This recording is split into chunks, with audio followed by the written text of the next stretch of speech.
नेतरहाट झारखंड में है और वहाँ अगर आप आगे जाएं तो जंगलों के बीच में कुछ गांव हैं जहाँ असुर जनजाति के लोग रहते हैं। और काफ़ी दिनों से हम लोग ढूंढ रहे थे कि सुषमा असुर से बात हो जाए, क्योंकि आउटलुक में हम चाहते हैं कि हम लोगों के कविताएं, उन वो क्या लिखते हैं, वो कैसा सोचते हैं, उनके लिखा हुआ हम हमेशा से चाहते थे कि उसको ले और इस तरह से हम लोगों तक जाएं और लोगों को बताएं कि और भी लोग हैं दुनिया में, और भी लोग किस तरह की ज़िंदगियाँ जीते हैं, किस तरह से रहते हैं, किस भाषा में बात करते हैं, और उनके अपने रहने सहने का क्या तरीका होता है, उनके भगवान कौन होते हैं, वो किस तरह की कठिनाइयों से जूझते हैं, और उनकी ज़िंदगी क्या है।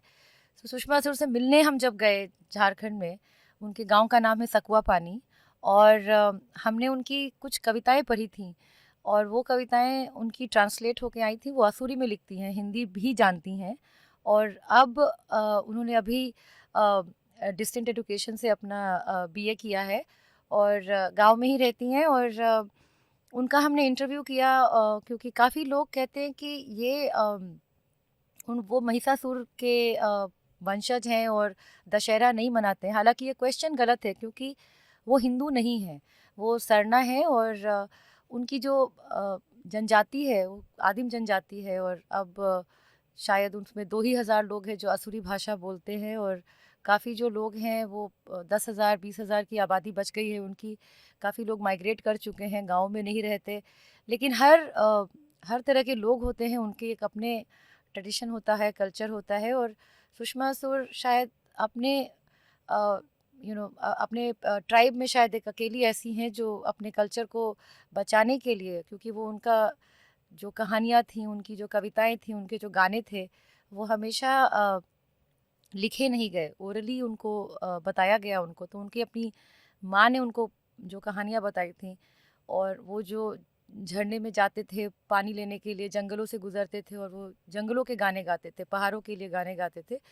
तो वो सारे गाने कविताओं के वो में रूप में वो अब लिखती हैं, और हिंदी में उनकी कविताएं प्रकाशित भी हुई हैं। और अगर ढूंढने पे कहते हैं भगवान भी मिलता है, अगर हम ढूंढना चाहें तो अलग अलग तरीके के लोग मिलेंगे।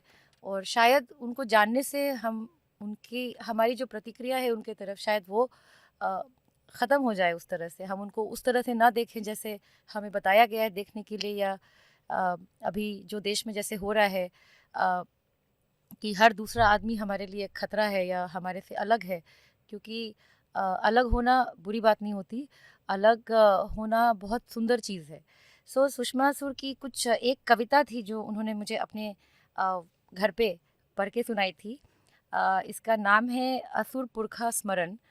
और ये क्या लिखती हैं, हे आकाश के पुरखों, हे धरती के पुरखों, हे आजी आजा, सूरज की तरह उगने वाले, चांद की तरह चमकने वाले, चारों कोने दसों दिशाएं, उत्तर दक्षिण पूरब पश्चिम झिलमिल धरती, झुका हुआ आसमान चटाई की तरह बिछी हुई कटोरे सा ढका हुआ, गाछ वृक्ष पशु पक्षी वन पहाड़ नदी मैदान, तुम्हारी ही सृष्टि, तुम्हारी ही रचना, तुम्ही से टिकी है, तुम्ही से सुरक्षित है आज इस दिन, खुशी के दिन, आज इस आशा के दिन।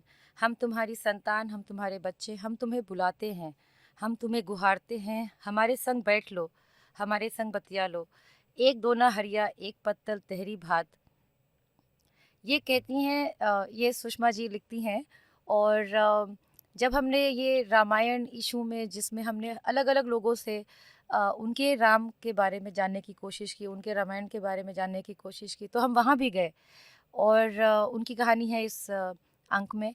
और उसके बाद जो जब लोग पढ़ते हैं कहानियाँ और उनकी जो प्रतिक्रिया होती है, उन प्रतिक्रिया में हमने देखा कि काफ़ी लोग जो हैं वो काफ़ी अजीब सी उनकी प्रतिक्रिया है, कह रहे हैं कि हाँ ये असुर जैसे दिखते हैं। अगर लोगों का रंग उनके जैसे ना हुआ और सफ़ेद नहीं हुआ तो कोई ज़रूरी नहीं है कि वो गलत है या वो ख़राब हैं।